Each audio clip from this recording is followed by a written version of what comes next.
యోబు గ్రంథం 38వ అధ్యాయం ప్రారంభం. అప్పుడు యెహోవా సుడిగాలిలో నుండి ఇలాగున యోబుకు ప్రత్యుత్తరం ఇచ్చాను. జ్ఞానము లేని మాటలు చెప్పి ఆలోచనను చెరుపుచున్న వీడెవడు? పౌరుషము తెచ్చుకొని నీ నడుము బిగించుకును, నేను నీకు ప్రశ్న వేయుదును, నీవు దానిని నాకు తెలియజెప్పు. నేను భూమికి పునాదులు వేసి నువ్వెక్కడ నీకు వివేకము కలిగి ఉన్న ఎడల చెప్పు. యోబు స్నేహితులు యోబుని చూడ్డానికి వస్తారు. అప్పటికి యోబు పరిస్థితి ఏంటంటే 10 మంది పిల్లలు చచ్చిపోతారు, కట్టుకున్న ఇల్లు కూలిపోతుంది, కట్టుకున్న భార్య యోబును అవమానకరంగా మాట్లాడుతుంది. మానసికంగా యోబు కృంగిపోయి ఒంటి నిండా పుళ్ళుతో బాధ అనుభవిస్తూ నిద్ర లేక పరితపిపోతున్నాడు. అవమానకరంగా స్నేహితులు యోబును మాట్లాడు. దేవుడే యోబుతో మాట్లాడు. ఎందుకంటే తన కుమారుని అవమానపరుస్తున్నారు ఆయన స్నేహితులు. కట్టుకున్న భార్య అంతకంటే ఘోరంగా భర్తను తోలనాడు. ఎంత భయంకరమైన పదజాలాలు వాడిందండి. ఇంకా నీ యథార్థతను నువ్వు వదలవా? ఇంకా దేవుడు అంటావా? దేవుడు దేవుడు దేవుడు. ఇంకెక్కడ దేవుడయ్యా? ఆ దేవుణ్ణి నువ్వు దూషి. యోబు గ్రంథం 2వ అధ్యాయం 9వ. యోబు గ్రంథం 2వ అధ్యాయం 9వ. అతని భార్య యోబు దగ్గరికి వచ్చి, ఇంకా నువ్వు యథార్థం యథార్థం యథార్థం దేవుడు దేవుడు దేవుడు అని వదలకుంటావా? ఆయన్ని దూషించు, చచ్చిపో.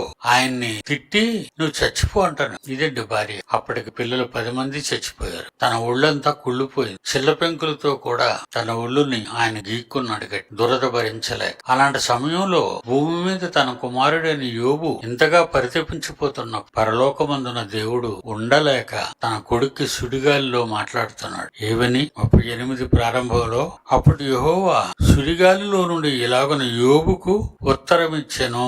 40 అధ్యాయం 6వ వచనం. 40 అధ్యాయం యోబు గ్రంథం 6వ వచనం. అప్పుడు యెహోవా సుడిగాలిలో నుండి ఇలాగున యోబుతో ప్రత్యుత్తరం ఇచ్చెను. నాన్న, నువ్వు పౌరుషం తెచ్చుకో, నీ నడుము కట్టుకో, నేను నీకు ఒక ప్రశ్న వేస్తాను, నువ్వు సమాధానం చెప్పాలా. ఒళ్ళు కుళ్ళిపోయి స్నేహితులు అవమానిస్తూ భార్య తోరనాడుతున్న ఆ క్షణాల్లో దేవుని వాదార్పు వచనాలు చూడండి, ఎంత బాగుంది. చక్కగా ఆయన మాట్లాడుతున్నాడు తన కొడుకు గురించి. తన కొడుకు బాధను చూసి తన పరీక్షకు తన కొడుకు నిలబడ్డాడని సంతోషం యోబుతో మాట్లాడు. అదే 38లో బలా ప్రస్తావించాడు. యెహోవా సుడిగాలిలో నుండి ఇలాగున యోబుకు ఉత్తరం ఇచ్చాను. ప్రశ్న వేశాడు చూడండి.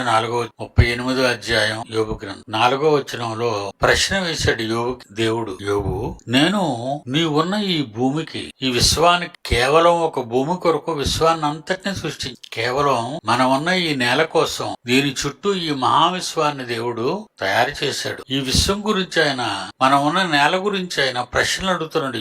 యోబు, నేను భూమికి పునాదులు వేసినప్పుడు నువ్వెక్కడ ఉన్నావయ్యా? వీళ్ళు అడుగుతున్న ప్రశ్నలకు, వాళ్ళు చెబుతున్న సమాధానాలకు యోబు పరితపిస్తూ ఇంకా నలిగిపోతున్న ఆ సమయంలో దేవుడు అంటాడు, యోబు, నేను ఈ భూమికి పునాదులు వేశాను చూసావు, వేసినప్పుడు నీవెక్కడ ఉంటివి? అసలు భూమే లేనప్పుడు యోబు ఎక్కడ ఉంటాడు?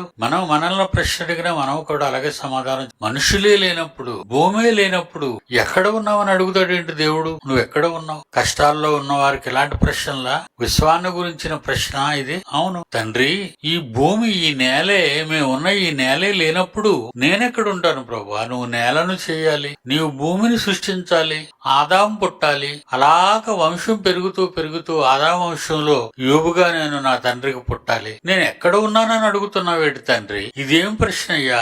మనిషి అన్న ప్రతి వారిలోనూ కలుగుతున్న ప్రశ్న అండి. నేను ఎక్కడున్నానని అడుగుతారు. నేను ఎక్కడుంటాను? ఉండను కదా. నేను ఉండని నన్ను ఎక్కడ ఉన్నావని అడుగుతావేటి తండ్రి? నేను అప్పుడు ఎక్కడున్నాను? నువ్వు ఎక్కడ ఉన్నావో చెప్పమంటావా? నా దగ్గర ఉన్నావు, నాలో ఉన్నావు.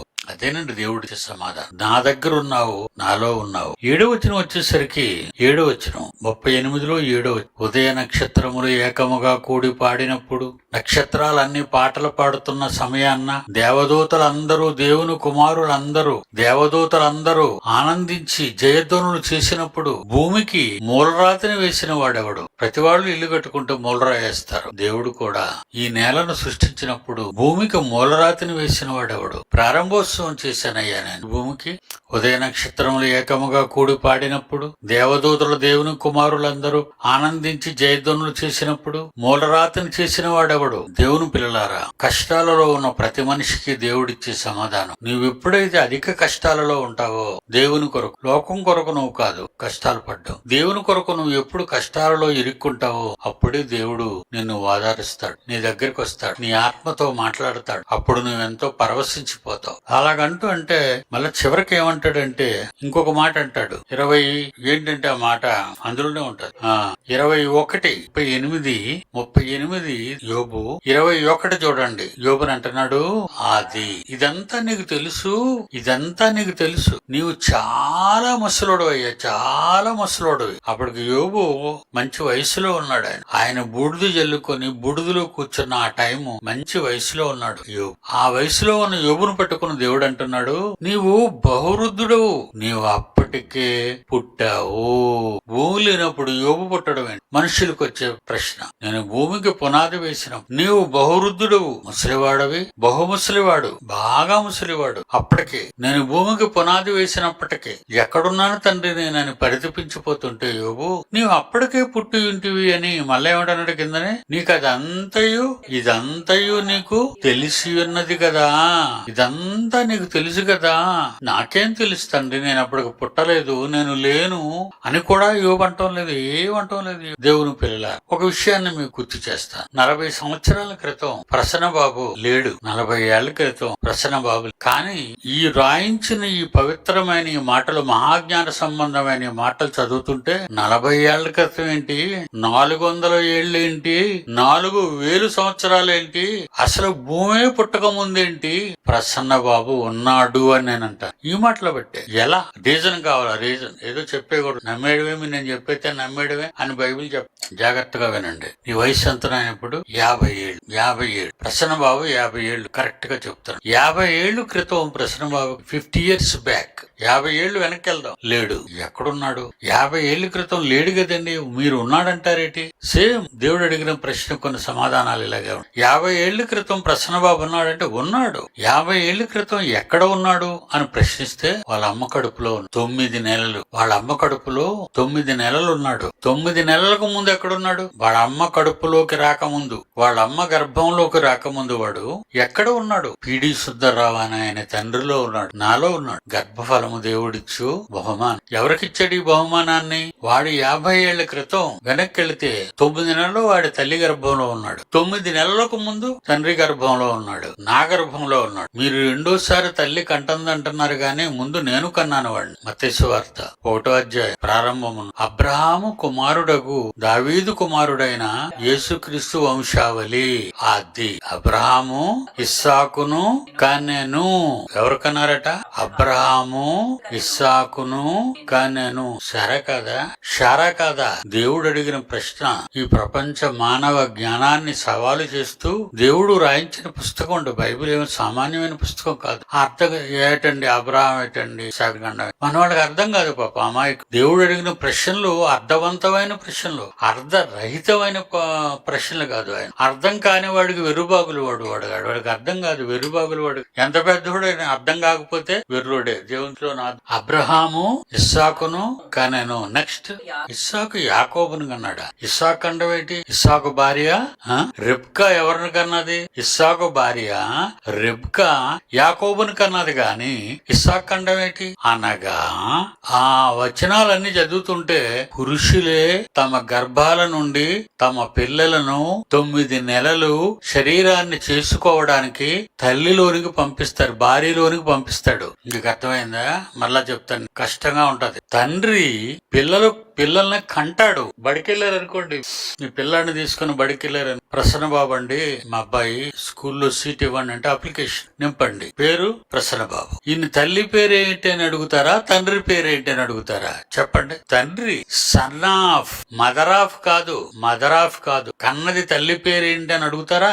లోకంలో కూడా తల్లి పేరు అడగరు, తండ్రి పేరు అడుగుతారు. సన్ ఆఫ్ అంటే తండ్రులు పిల్లలను కంటున్నారు. శరీరాన్ని చేసుకోవడానికి తండ్రి తన కుమారుణ్ణి తల్లిలోనికి పంపిస్తాడు. పానుపు నిష్కళంకమైనది. పడకనేమన్నారో మీరు శోభనం అంటారు. పడక చాలా పవిత్రమైనది. పడక అనేది చాలా పవిత్రమైనది. అపవిత్రంగా మార్చేశారు ఈ రోజు ప్రపంచం దాన్ని. ఆ శోభనం రోజున తన భార్యను కూడినప్పుడల్లా తండ్రి ఏ బిడ్డను కనాలనుకుంటున్నారో ఆ బిడ్డ రావడానికి తల్లి గర్భంలోకి వెళ్తుంది ఆ శుక్రకణం. అక్కడ 9 నెలలుండి కళ్ళు, ముక్కు, కాళ్ళు, చేతులు, గుండె గుండె, కిడ్నీ అన్ని తయారవుతాయి అందులోనే. తల్లి గర్భసంచి. ప్రసన్న బాబుకు కొడుకున్నాడు, అభిజ్ఞ సుందరవాడి పేరు. వాడికి వాడిని కన్నదెవరు? మళ్ళా విజయశాలిని ముందు అక్క పుట్టింది, తర్వాత తమ్ముడు పుట్టాడు. వాళ్ళు ఎక్కడి నుంచి వెళ్లారు?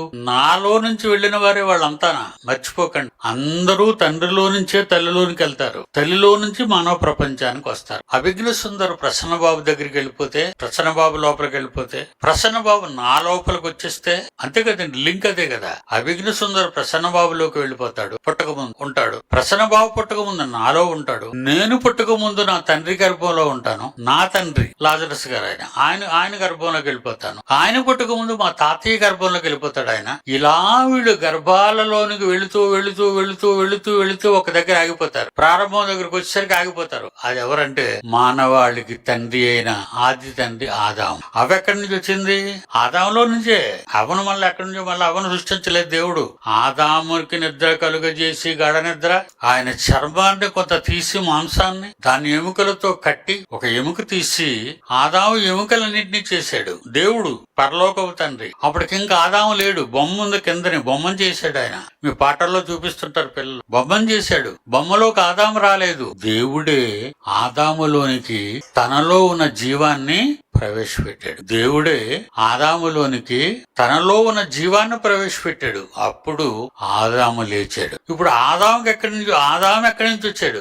కన్న తండ్రి, పరలోకమందు దేవుడు. అందుకే మనం ఎవరు పిల్లలం? దేవుని పిల్లలు. అలా చదువుకొని వస్తుంటే చూడండి ఆ పట్టిక. లూకాసు వార్త 3వ అధ్యాయం 38. లూకాసు వార్త 3వ అధ్యాయం 38. కేయినాను ఎనోషుకు పుట్టాడు, ఎనోషు షేతుకు పుట్టాడు, షేతు ఆదాముకు పుట్టాడు, ఆదాము దేవునికి కుమారుడు. మనకి తండ్రి ఎవరు చెప్పండి? ఇప్పుడు పరలోకమందున్న మా తండ్రి అని మీరు ఎందుకు అంటారంటే, ఆ దేవుడికి మీరు పుట్టారు గనుక. మీరు ఆ దేవునికి పుట్టారు. మా తండ్రి మొగలరాజులకు మూల పురుషుడు అని చెప్పుకోక చాలా చిన్నది అది. అలెగ్జాండర్ మా నాన్న అనుకో, ప్రపంచాన్ని జయించినంత మాత్రం చాలా చిన్నోడు. నీ తండ్రి లోకాలను కలిగించిన దేవుడు. కనుక మనం అంతా ఎవరి పిల్లలం? దేవుని పిల్లలం.